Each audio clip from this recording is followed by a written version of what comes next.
Hey, what's up, you guys? Today we are going to continue my illuminating conversation with Renewell CTO Stefan Streckfus on his mission to evolve renewable energy by giving new life and new purpose to oil wells that have stopped extracting oil. Hope you enjoy.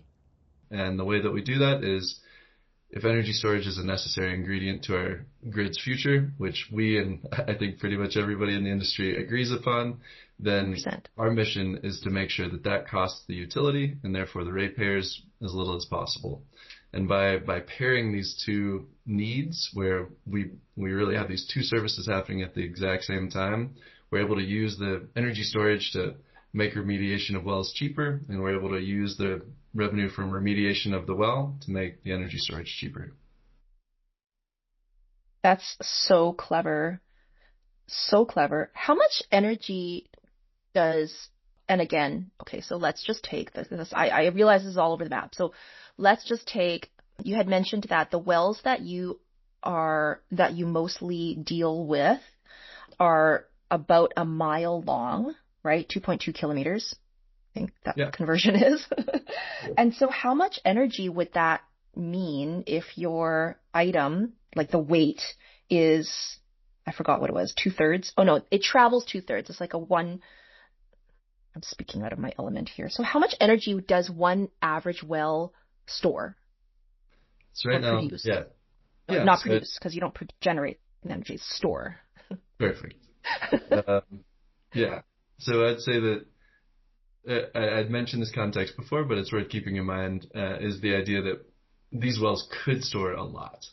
We're trying to create the economic optimum, and we're also trying to balance the two sides of the business case, where we want to make sure we're remediating as many wells as possible.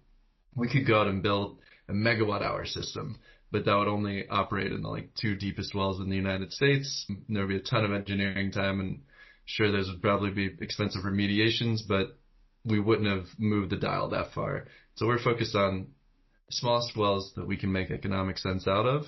And that for us has been about 40 kilowatt hours of storage. 40 kilowatt hours of storage. So that's like per day, or what is that unit measure there? Yeah, so that would be anytime so if we've got the weight all the way up to the surface, then we've got like one drop. We've got 40 kilowatt hours that can be output during that drop, and that usually will happen on a daily cycle. Okay. So help me put this into context, because 40 kilowatts, I don't even know what that, it's what does that mean in real life? How much energy would you need to use, or what does that mean in real life? So let's see. The average, I was just looking it up to make sure I got the number right. The average U.S. household electricity consumption is about 30 kilowatt hours per day. So, something on the order of a house and a third. And that's also, this sort of leads into the next point that we always try to make sure that we highlight, which is the idea that we're very different from traditional energy solutions, in the sense that most energy solutions are centered around this sort of power plant, centralized power generation ideology. And there's a large movement that's happening, largely caused by the renewable energy revolution, is this idea of shifting into distributed energy resources. There's a lot of great reasons why, really centered around this idea that distribution systems are expensive and they're very difficult to maintain, and ours in the United States is aging. And so we enter into this era where if we want to continue building massive power plants and we want the flexibility of people being able to move and live wherever they want, we end up with a really large distribution system bill. On the distributed energy side, instead of creating, if you can imagine, the complexity of going from one central source of power and then distributing that out through all the different subsystems in order to reach each individual home, that balancing act is complex and difficult because you have different load centers that turn on at different times, but you need to be prepared for everything that needs to be transmitted along that line. Whereas the distributed energy outlook is one where instead of that, you would be building much smaller storage, much smaller generation. Home solar is a great example. You've got vertical axis wind turbines and other things in that category. But those allow you to place these smaller energy generation or storage resources in places where you're able to relieve some of that demand on the grid. So anyways, all of that to say that our individual installations are small, but whenever we retrofit lots of wells, it adds up quite quickly. This is where I hate to have there be, it feels weird to say that there's a silver lining to the 2.6 million inactive wells problem, but the silver lining is that there's a ton of wells that we can retrofit, and when we start to add them all up, it turns into a really meaningful amount of storage. Okay, yeah, because one well for 40, like that sounds really localized, right? Like if I have my own oil well, which I don't, I can literally store my daily energy, which is fantastic, but that doesn't create the impact that you guys are looking to create.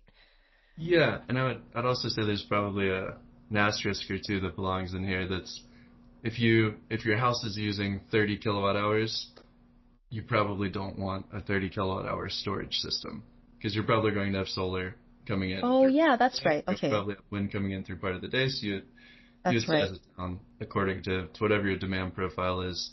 There's also another note in here that's really worth factoring in, and that is it's pretty rare that there's a field with just one well in it. And when we talk about projects, of course, right now we're building individual systems, but we're really looking more at retrofitting fields. So going out to a field, finding 10, 100,000 sites that make sense for this technology, and then using all of those at the same time. Okay, that makes a lot more sense. Like if there's like hundreds and thousands of oil wells, then absolutely. Like that's incredible. I've never actually stopped to think about, I mean, obviously I'm an end user of electricity and oil and gas, especially being in Alberta. But I never really once stopped to think of the magnitude of the number of wells that are actually in an oil field itself. So I don't have it handy, but if you Google search a map of wells in Alberta, it is wild. Really? And in fact, it's really the United States and Canada are the only two places in the world that are like this. And that's largely because there's private mineral rights. And these are the only two countries in the world. Well, the only two countries in the world with significant oil production that have private mineral rights. And so it creates a situation where everyone is incentivized to build a well on their property if they can. And so instead of something like Saudi Arabia that has an incredible oil and gas resource, but selectively only drilled the wells that need to be drilled, if you look at the United States and Canada, it's Swiss cheese. They're just completely coated. That's crazy. I never really actually thought about that. So do you guys operate in Alberta? I feel like this is a really good, Swiss cheese ground for you. Yeah, we're very porous. Oh, that works on multiple levels. That's also the type of rock that you want to find oil and gas. But yeah, so we have looked at Alberta. We think it's a really promising location. But right now, California ranks a little bit higher, largely because there's not as much gas. So gas wells tend to have less electrical infrastructure. So we'd expect a little more build out required in order to install and operate our devices. But Alberta is promising, and yet something that we're open to dig into once we raise this next round and we're able to expand out our effort to really start to understand how large this market could be. Right. Well, actually, on the flip side, I kind of hope that you don't come into Alberta because that means all our major industry in Alberta would have been dead. So our oil wells are still alive and running right now, so we don't need you quite yet. Well, you'd be surprised. True? Yeah, you'd be surprised. So there's a lot of producing wells there, no doubt, but there are a lot of inactive wells. I forget the number, but I want to say that it was on the order of 200,000 or 300,000 that exist in Alberta. In fact, I could probably find that really quick. That's incredible to know. Like, I didn't realize that there were 200,000 to 300,000 holes in the ground that do nothing right now. Okay, I'm sorry, I got the number wrong. Well, this is the AI overview, so I don't know how perfectly it can be trusted. But it says that there's 466,000 wells, but only Man, the two sentences conflict each other, but it says there's approximately 80,000 inactive wells, meaning that only about a third are active, which doesn't quite. Okay, that's a little bit less than a third, but that's okay. I mean, broad strokes.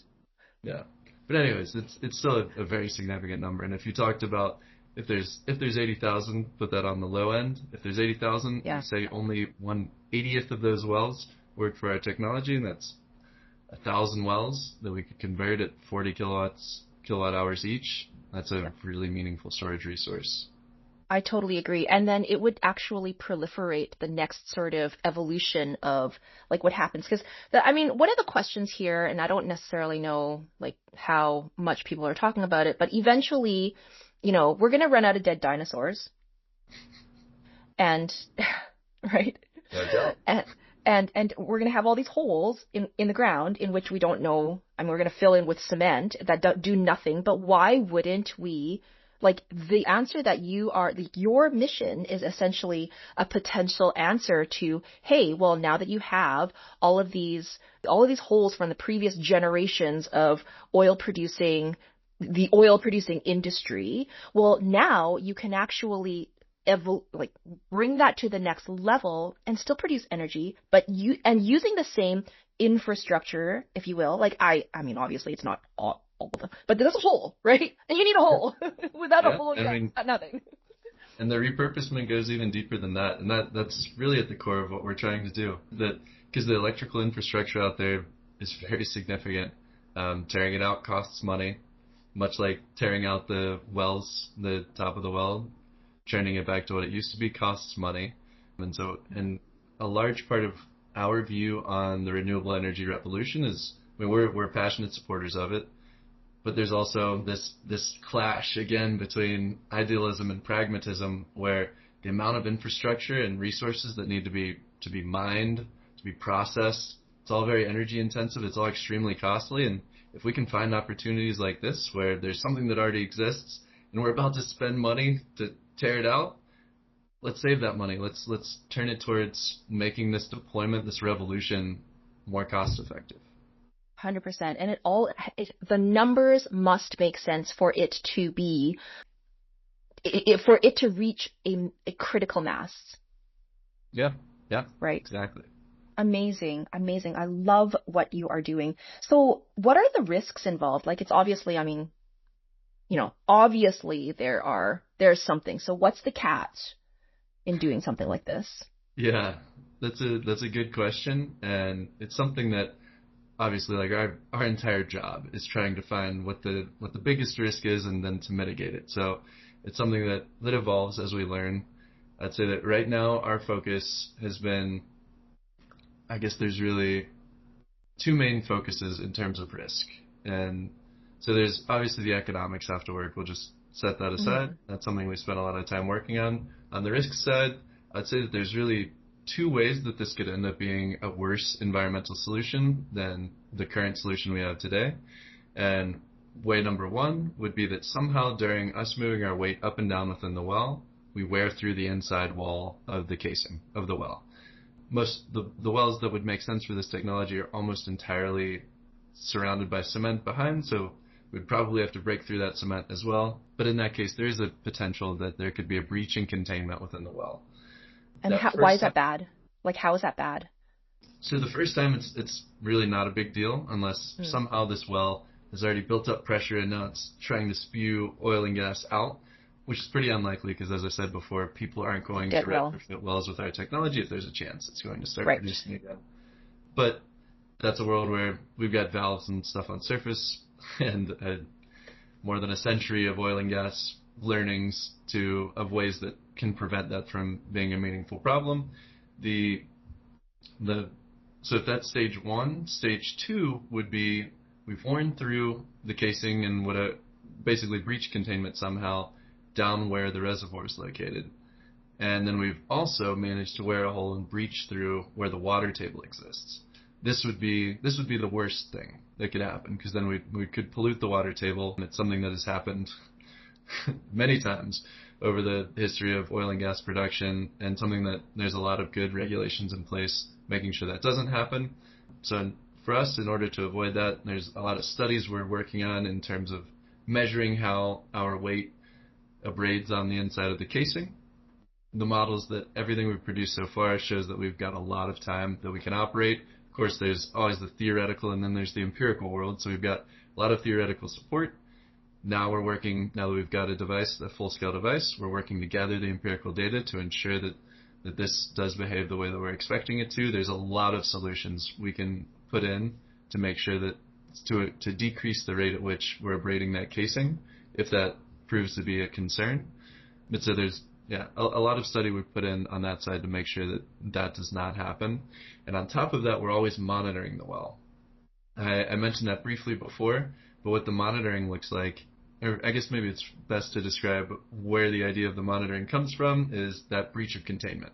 And if you breach the containment, there's bad stuff happens if fluid or gas is moving through. If nothing moves at all, if somehow the reservoir is perfectly at the exact same pressure of what's inside the well, then it's really not a huge deal. There's no movement. But the reality is that there will be a pressure differential, and either fluid will go into the well, fluid will go out of the well, or gas will go into the well. You're never going to somehow have gas move down right, the fluid and pump out into a reservoir. And so in those three cases, we've got a monitor we've got two monitors that cover those three cases. One is a fluid level sensor. So if fluid starts to go out of the well, we know immediately. Fluid starts to come in, we also know immediately. And then we've also got a gaseous hydrocarbon sensor that's it's tuned to methane right now. So basically if gases started to move through the well, we would also notice that. And that triggers us ceasing operation immediately and going to remediate that well, probably through the traditional means. And so that's sort of risk one. Sorry, this is probably a little longer-winded than you had intended, but it's something we spend a lot of time thinking about. 100%, absolutely. Like if you're going to provide an environmentally safe solution, it's got to be safe for sure. Amen. And so the other side is, so that path number one is that we actually wear through the casing in two locations, and really not just the casing, but also the cement behind it.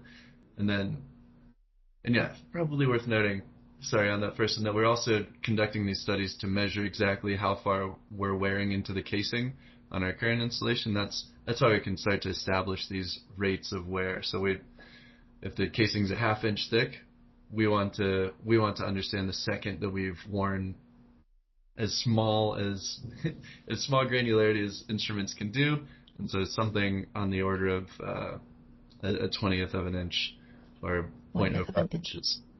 So 0.05 inches would be, there's 2.5 centimeters per inch, like 5 millimeters ish, if I were to hazard a guess. He's gonna look it up. Let me internet that one. Like millimeters. 1.27 millimeters. So 1.27 millimeters. My goodness, that's very thin. So really, we can get data at a smaller scale than that. But that's where we feel really comfortable with the readings. And so, anyways, we're trying to notice this long before any issue could actually occur, and then start to, from that model out, create really refined energy engineering models to understand how that wear is going to occur in future wells. But we'll also be testing every well that we install in regularly for the foreseeable future. The other side, sorry. No, please go. Go ahead. I was just going to say, the other side of the equation is, right now I've got a long weight suspended within the well that we talked about. That is connected via wire rope onto a winch where it spools up on surface. And that wire rope, if it were to break, it's a 30,000 pound weight. It is something that, careening down into the earth for 2/3 of a mile, or however deep that well happens to be, if it hits something, a lot of momentum. If it hits something, it's going to hurt it. So that's a situation we spend a lot of time thinking about. We've been lucky to be funded by the U.S. government to do some research on that front as well. And we've come up with a device that we call our fail-safe device that essentially, if that wire rope break were to occur, stops the weight safely without causing any damage inside the well. That is something that right now everything is built with a huge factor of safety / we're building for a 30-year design life, and we're talking about operating it for a couple of years. So we don't have it installed on our first device, but every device that we build from now on into the future is going to have that installed. And there's some really cool testing we're doing on that front to ensure that also like when that stops the weight, that, like I said, it doesn't harm the casing at all. Right. Is our objective on that front. And it should be able to release and perform that same act over and over again. Also very important that we're able to remove the weight in that case. So there's a lot of things we have to think about and plan for in that scenario. But yeah, it's something we're hard at work at. That's incredible. Because when I was going to interrupt you, that is exactly what I was going to say. Like another risk is that, well, what if your weight drops, careening to the earth, to the center of the earth? That's just so. What would happen if like a 30,000 pound weight dropped in? I mean, it's a pretty contained hole in the ground, albeit there's there's an underground reservoir of something, probably empty. Like what happened? What would happen, do you think? The reality of what would probably happen is that it would hit. So whenever we retrofit the well, we install a plug down at the bottom and some cement on top of the plug, and like a cushion. Is that what you mean by plug? Or no? So it's like imagine it as like a metal with some rubber seal that goes down into the bottom of the well, and you put it down, it expands out to make sure that nothing is able to come up from the Gotcha. water. Okay. And then you put some cement down on top of that just to make it more robust. I'd say, depending on where the weight drops from, there's a chance that that would actually catch it. But let's say we're all the way at the top and there's sufficient momentum to break through. It would actually just go back to what it was right before we installed, which would most likely be well that doesn't have any pressure. There'd probably be fluid flow out of the well, most likely. There'd not actually be any immediate negative repercussion. What would be difficult is pulling all of that stuff back out of the well to do the traditional remediation process. So it'd be an expensive next step, even if in the absolute worst case scenario where we break through the bottom, there is pressure, oil starts to come out from the well, there's valves on the surface, and specifically something called a blowout preventer that every well has, and every well that we install will definitely have, and in which case we would close that blowout preventer, stopping any environmental harm. Okay. So you're not exactly going to crack the earth in half if you drop a 30,000 pound weight in the hole. Yeah, it's the problem would be an expensive one, not an environmental. Okay, well that's good to know.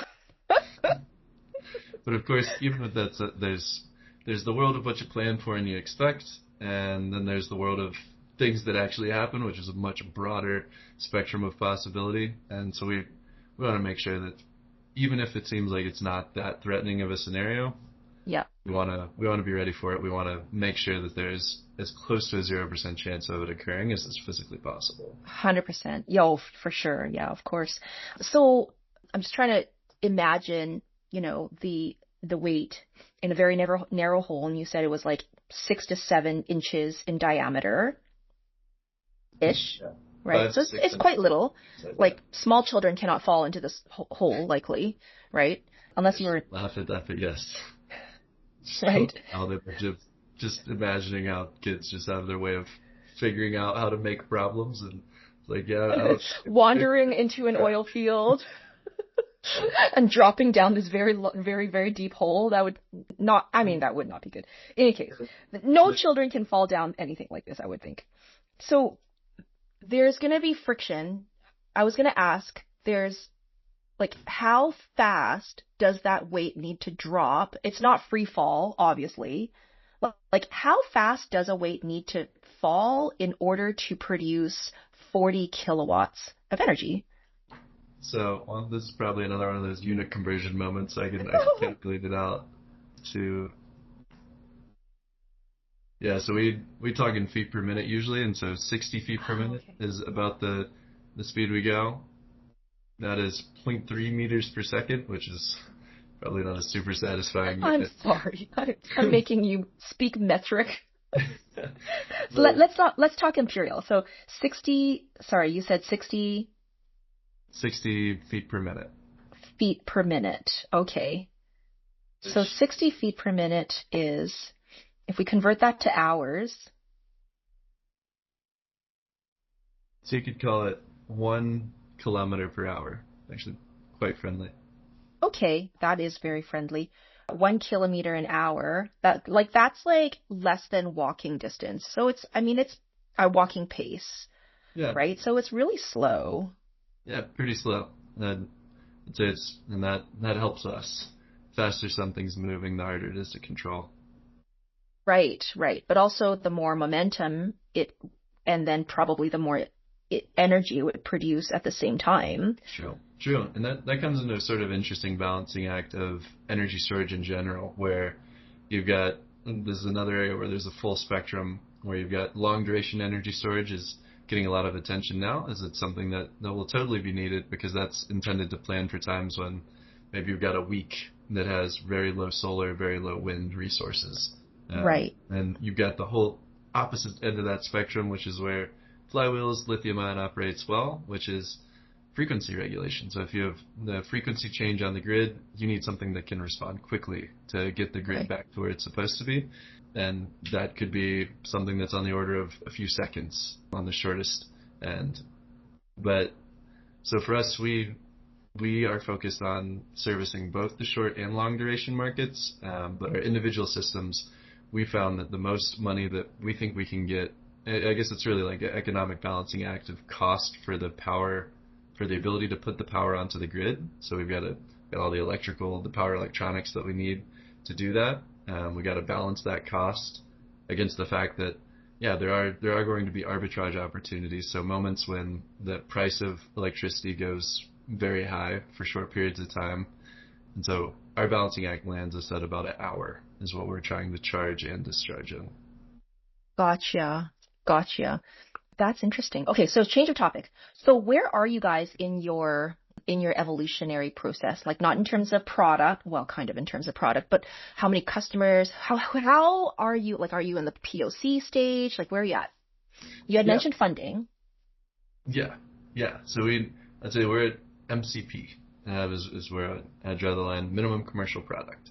So what does that mean? So we just built our first full-scale commercial device. And that, as I described before, we're trying to do the smallest wells that make economic sense. So that's where the word minimum comes into that process. But we've built that. It's installed in a field out in California, with what we believe to be our largest beachhead customer. What is a beachhead customer? A beachhead customer refers to, like, if you were making a cell phone and your cell phone is really good at taking pictures, your beachhead customer is going to be the person that is like the really passionate cell phone photographer. Okay. Like early adopters. That's successful. It might expand out to like the Instagram influencers or something like that. Gotcha. So our beachhead customer would be our first customer, the one where we're most valuable to them. Mm-hmm. And that's California, because I mentioned before it's really expensive to remediate wells there.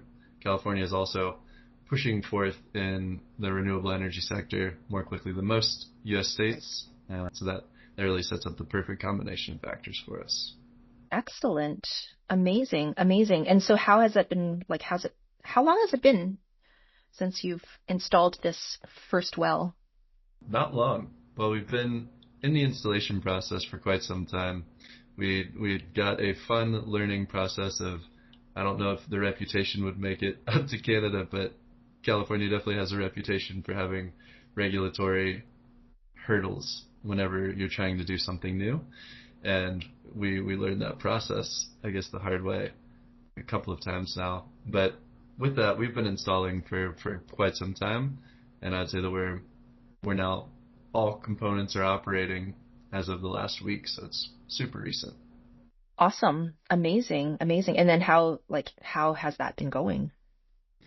It's going well. We're learning a lot. That's always the objective. I'd say that we're not at the point where we have the data that we want to really speak to whether or not it's meeting all of if we're just all green lights or if there's some points of concern. It's going to take us another couple of weeks to gather the data we really want on that front, but so far so good. Amazing. And clearly the government is backing you up. So that's good, right? That means that they, like, what you have, your idea is very promising for the government to give you all this funding to do the necessary research and POC. And so that's amazing. And then you're going into a funding round. Yep. So does that mean private funding, like venture capitalist or government funding, or what is, forgive me, I don't actually know I know little about funding. My company doesn't need funding right now. Yeah, I would say that we're open to all options at this point. We're always looking for more government funding opportunities. We've taken a lot and gained a lot of value and really learned an incredible amount through the government funding we've had in the past. We also have some venture capital funding so far. Our next round, we're looking to hopefully start to branch out into the CVC side of things. We've been holding back from that for a little while, but we think that the time is right, where the balancing act really starts to make sense as we start to look more towards the scaling questions that we think CVCs are really well poised to support us with.